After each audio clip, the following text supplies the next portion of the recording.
Hello, I'm Josh Strife Hayes, and this is Strife Reads Writing Prompts. Today's prompt. At first, you think it's just a hallucination, but now you see it clearly. All your family's photos are stock images. The following story was written by Ecstaticandinstaiate, and I perform it with her kind permission. My family's photo albums have always unsettled me. There's something not quite right about them, something I cannot put my finger on, like a note played only slightly off key. Those people in the photos look more or less like my family and myself, but I cannot remember anyone ever doing these things.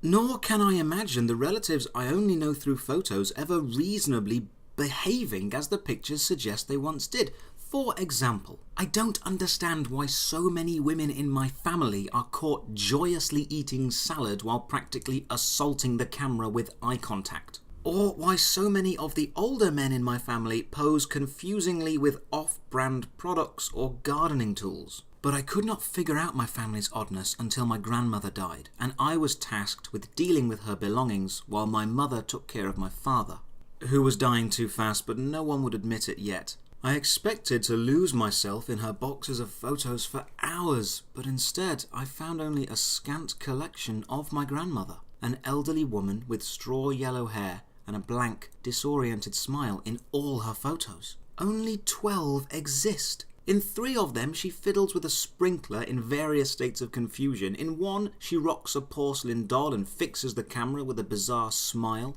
Another shows her pointing to an ancient computer monitor, apparently explaining something to a confused old man who is definitely not my grandfather. My heart races. None of these places are my grandmother's house. And why did my grandmother have so few pictures? Was there a fire? Did she not have extended family? A horrible but inarguable truth occurs to me.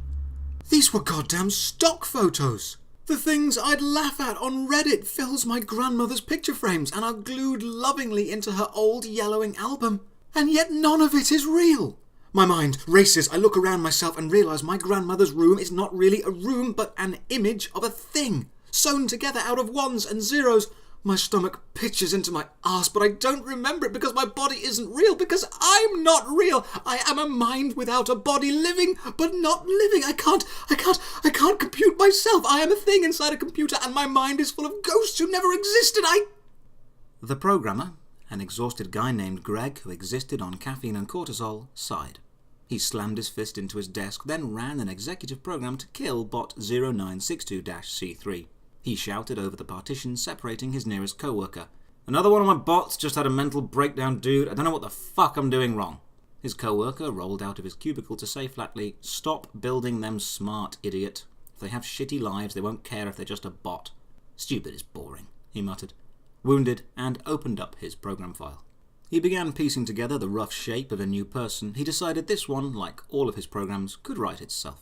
Now he just needed to find a way to write one that could cope with the terrible burden of its existence. Easy, he scoffed, then rose from his desk. He definitely would need another cup of coffee for this.